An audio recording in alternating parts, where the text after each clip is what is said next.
भारत के प्रधानमंत्री हिंदू, गृहमंत्री हिंदू, रक्षा मंत्री हिंदू, राष्ट्रपति हिंदू, सत्ता की कुर्सी पर बैठा हर चेहरा लगभग हिंदू, लेकिन इसके बावजूद भारत में हिंदू जानकर मारने की हिमाकत हुई। मारने वालों में कोई डर नहीं था, वो अपनी पहचान को नहीं छुपा रहे थे। जिसने कलमा पढ़ा उसे छोड़ दिया, पैंट के अंदर चेक किया। मारने वालों को जो फंड कर रहा था, जो लोकल सपोर्ट दो लोगों से मिला या जो पाकिस्तान से दहशतगर्द आए थे, वो सब एक मकसद लेकर आए थे कि कश्मीर के अंदर मारना है। और मारना उसे है जिसने कलावा पहन रखा होगा, जो कलमा नहीं पढ़ रहा होगा, जिसने अपना खतना नहीं कराया होगा। आसान शब्दों में कहें तो जो मुसलमान नहीं है, जो हिंदू था, उसे मार डाला। और इसीलिए आज यह सवाल हमारे जहन में आ रहा है कि देश के प्रधानमंत्री नरेंद्र मोदी जी और अमित शाह जी, आपके रहते इस देश के हिंदुओं के दिल में इतना दर्द, इतना खौफ कैसे हो गया? कैसे कश्मीर के अंदर 2 लोकल कश्मीरी और 3 पाकिस्तानी मिलकर हिंदुओं के दिल में वो डर पैदा कर गए, जिसकी वजह से शायद आने वाली पीढ़ियां भी कश्मीर जाने से डरेंगी। इस देश के हिंदू वोटर ने ही आपको वोट देकर प्रधानमंत्री बनाया था। जब आपने भरोसा जताया कि डीमोनेटाइजेशन के बाद या फिर 370 के बाद कश्मीर सुरक्षित है, देश सुरक्षित हाथों में है, कोई खतरा नहीं है, आप जा सकते हैं, तब कश्मीर में बढ़ोतरी हुई। 2020 में कश्मीर जाने वालों की संख्या जहां 36 लाख थी, तो 2024 में यह तकरीबन 2.5 करोड़ हो गई। इस साल 3-3.5 करोड़ का अनुमान था। यह आपके भरोसे पर था। इसके बावजूद ये टारगेटेड हमले क्यों? सरकार क्यों नहीं इन लोगों की हत्या करने वाले बुज़दिलों को ढूंढकर ऐसी खौफनाक सजा दे रही कि रूह कांप जाए? और ये आज नहीं, ये पहले भी होना चाहिए था। जब पुलवामा में बम फटा था तब देश चीख उठा था, और अब फिर वही जख्म, फिर वही लहू, फिर वही सवाल।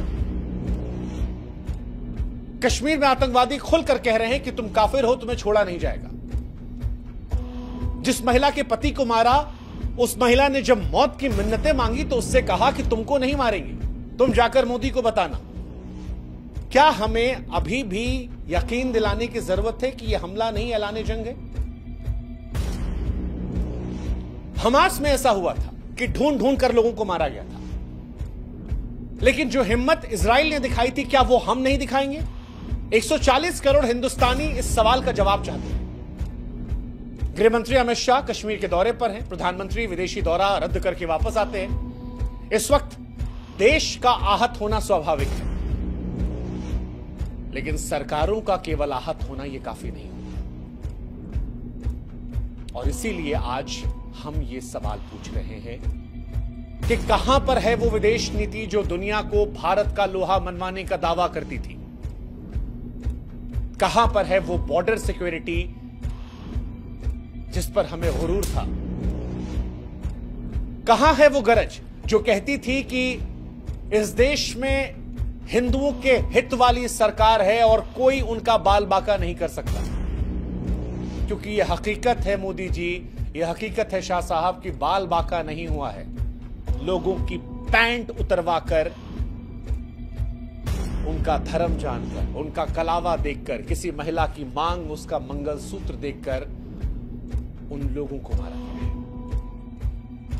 धर्म के नाम पर जिहादियों का तांडव रहा, और हम और आप टीवी डिबेट में फंसे हैं। हम और आप एक दूसरे पर आरोप प्रत्यारोप मढ़ रहे हैं। कोई सेकुलरिज्म के नाम पर किसी एक इंसान की मौत को लेकर इसे धार्मिक आधार पर हुई हत्या को खारिज कर रहा है, तो कोई सुप्रीम कोर्ट पर सवाल कर रहा है कि वहां सरकार क्यों बनने दी।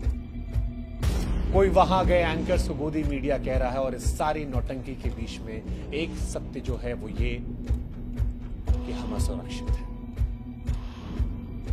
77 सालों की आजादी के बाद भी अगर हिंदुस्तान में हिंदू असुरक्षित है, तो मोदी जी ये कैसी आजादी है? कब तक सरकारें सिर्फ कड़ी निंदा करेंगी? कब तक शमशान में यूं ही चिताएं जलती रहेंगी?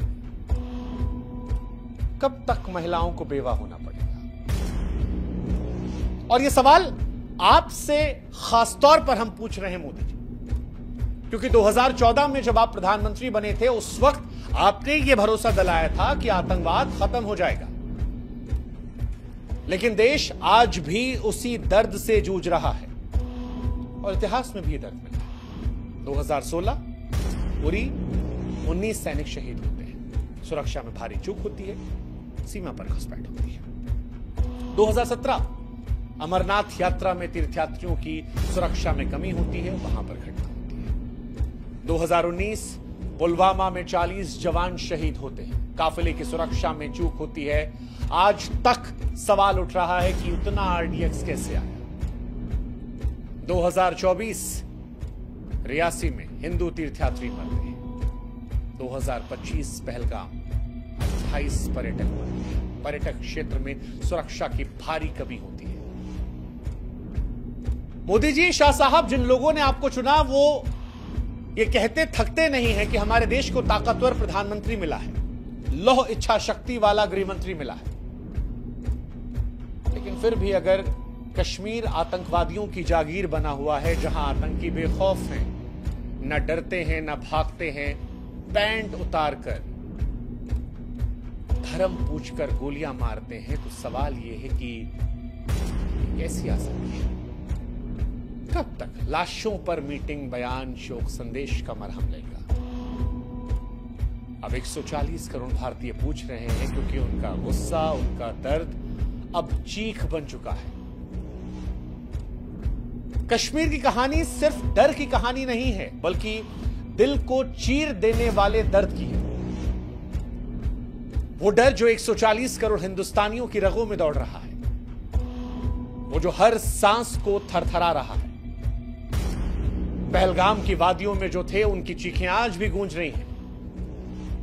जिन्होंने अपनों की लाशों को देखा, उसके दिल उस मंजर को याद करके कांप रहे हैं। जो वहां से भाग निकले, वो हर आहट पर सिहर उठते हैं।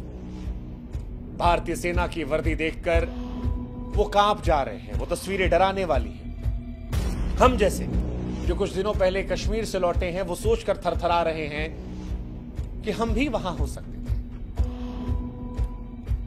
कश्मीर जाने वालों के दिल में अब एक ही सवाल है कि अगर हम गए होते या जाएं, तो क्या अब हमारी बारी तो नहीं होगी? यह डर सिर्फ कश्मीर का नहीं है, पूरे हिंदुस्तान का है। हर हिंदुस्तानी के दिल में एक ही सवाल चीख रहा है कि हिंदुस्तान के अंदर हिंदुओं को इतना दर्द, इतना खौफ क्यों है? जब सरकार सुरक्षित भारत का ढोल पीट रही है, तो पहलगाम में आतंकी हिंदुओं को क्यों चुन चुनकर मार रहे हैं? यह खौफ, यह दर्द हर उस इंसान के सीने में समा गया है जो यह खबर सुन रहा है, सोच रहा है, और उसके मन में सिर्फ एक ही सवाल है कि जब यह हमारा देश है, हमारा घर है, हमारा कश्मीर है, तो फिर इस कश्मीर में हम ही क्यों मारे जा रहे हैं? कश्मीर में कभी गिरजा टिक्कू को बेरहमी से गैंगरेप किया गया था। जिंदा रहते हुए उसे 2 टुकड़ों में आरी से चीर दिया गया था। उन हैवानों में हमने सुना था कि उसके पड़ोसी थे, जिन्हें वो भाई मानती थी। ये कहानियां हमने सुनी थी, लेकिन आज कश्मीर का दर्द हम अपनी आंखों से देख रहे हैं, और वो दर्द परेशान करने वाला है। जैसे ये तस्वीर, कश्मीर के खूबसूरती के बीच पड़ी सेकुलरिज्म की लाश। ये वीडियो जहां पर एक मां गिड़गिड़ा रही है कि मेरे बच्चों को मत मारो। फौजी समझा रहा है कि माई, मैं तो भारतीय फौज का हूं, लेकिन मां की चीखें थमने का नाम नहीं ले रही, क्योंकि उसने जो कुछ देखा, वो दर्द, वो खौफ, वो मंजर वो भूल नहीं पाएगी। वो उसके सीने में समा गया है। अब ये वीडियो देखिए। 26 साल के नेवी ऑफिसर लेफ्टिनेंट विनय नरवाल की अंतिम यात्रा। शादी के सिर्फ 6 दिन बाद कश्मीर हनीमून के लिए गए थे। आतंकवादियों ने उनकी सांसें छीन ली। ये सिर्फ हिंदुओं की लाशें नहीं थी, ये धर्मनिरपेक्षता की चीखें थी।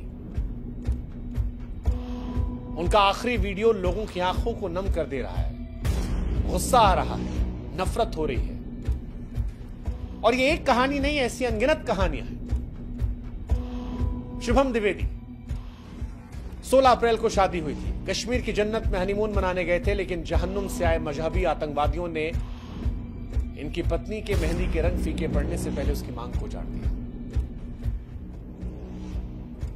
और इस बार ये लड़ाई हिंदू मुसलमान की नहीं थी।